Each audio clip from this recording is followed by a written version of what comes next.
বড় বৌমার ছেলে হয়েছে, এখন আমরা খুব আনন্দ খুশি।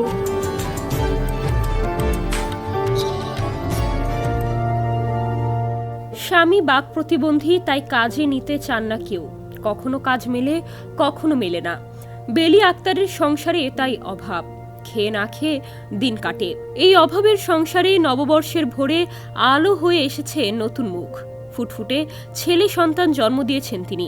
তবে আনন্দের এই সময়েও বেলির মনে দুশ্চিন্তা।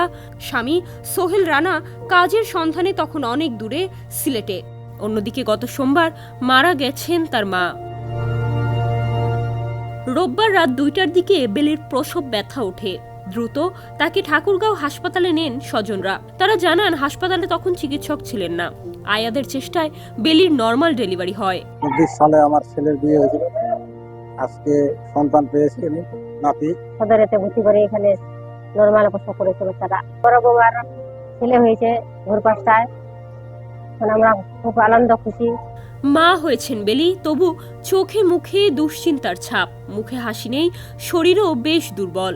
বেলি জানান এ সময় স্বামী পাশে না থাকায় তার খারাপ লাগছে। তাছাড়া কয়েকদিন আগে তার মা মারা গেছেন।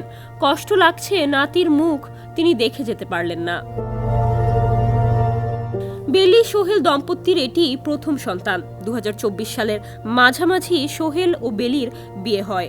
সোহেলের বাড়ি ঠাকুরগাঁও সদর উপজেলার কিসমত চামেশ্বরী গ্রামে, আর বেলির বাড়ি একই উপজেলার রাজগাঁও গ্রামে। বেলির জীবনে অভাব চেনা সঙ্গী। বলেন, অনেক কিছু খেতে মন চাইলেও টাকার অভাবে খেতে পারেনি। 2 বেলা ভাতই ঠিকমতো হয় না, তবু ছেলেকে ডাক্তার বানানোর স্বপ্ন দেখি। নাতির জন্য সবার কাছে দোয়া চান সোহেলের মা সালেহা বেগম। ছেলে তো আমার সিলেট বিরানি বাজার থেকে কাজ করতে গেছে, দেখে ভিডিও মোবাইলে দেখে আনন্দ খুশি আছে। ছেলে আমার বাচ্চা দেখে, বউ দেখে। বেলির দাদি ফাতেমা বেওয়া বলেন, 4 ভাই বোনের মধ্যে বেলি সবার ছোট। আমার নাতনির ছেলে হওয়ায় আমরা খুব খুশি। কয়েকদিন আগে বেলির মা মারা যাওয়ায় আমি এখন তার বাড়িতে আছি, দেখাশোনা করছি। ভাই বাবা আছি, আমার নাতি ছেলে হয়েছে, এই জন্য আছি। ঠাকুরগাঁও জেনারেল হাসপাতালের চিকিৎসক রকিবুল আলম চয়ন জানান, মা শিশু দুজনেই সুস্থ।